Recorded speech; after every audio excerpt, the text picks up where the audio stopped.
Tabii gömlek çıkmış, atlet çıkmış vaziyette. Bunu da aynı eşit hizaya getiriyoruz. Bunu isterse hocam, bak dikkat edin, bunu buraya takabiliriz. Şöyle. Bizim yaptığımız İbrahim Aleyhisselam imtihanı kazandığından dolayı Cenab-ı Allah ondan o kadar razı olmuş ki ondan sonra kim geliyorsa Allah-u Teala hepsine böyle mecburi etmiş. Resulullah sallallahu aleyhi ve sellem Burada ne diyoruz? Arapça diyoruz ki Allahümme inni yuridu tavafa beytike mescidel haram seb'ate eşvati tavafa umre feyesiru li ve takabbalhu minni diyoruz. Arapçası, Türkçesi Ya Rabbi niyetim sen rızan için aynen böyle yapıp duruyoruz. Bismillahirrahmanirrahim. Allahümme imanen bike.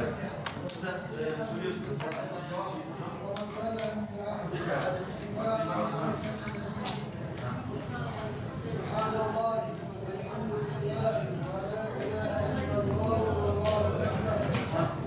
Ben 14 yıl önce hacca yazıldım.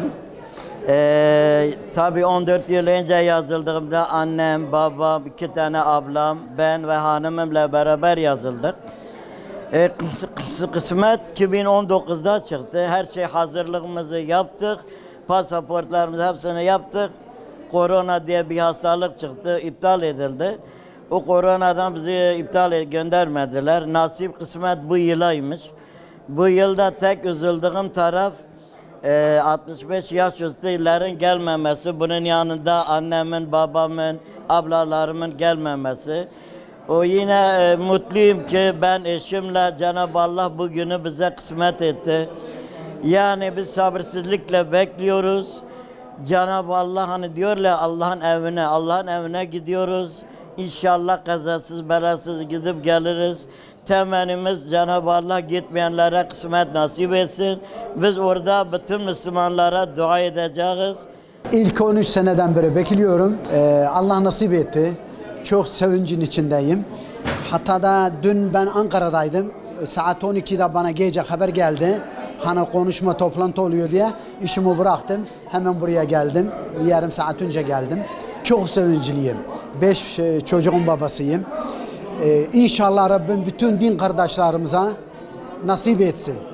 Daha görmedim ama içim öyle diyor. İlk orada gidip de ana babamız, dedelerimiz, devletimize, din kardeşlerimize dua edeceğiz. Hatmeler yapacağız inşallah.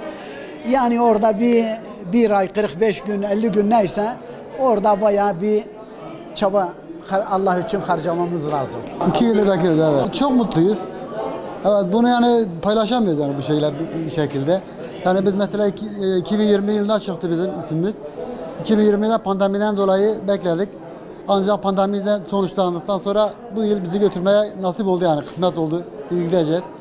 Ama çok mutluyuz yani o şeyi anlatamıyoruz yani. Hastalıktan önce çıktı, pasaportumuzu yaptık, paramızı yatırdık. Olmadı gitmedik. Bu sene gene inşallah kısmet oldu. Biz gene paramızı yatırdık, pasaportumuzu yaptık, aşıyı aldık. Çok mutluyum. Çok mutluyum.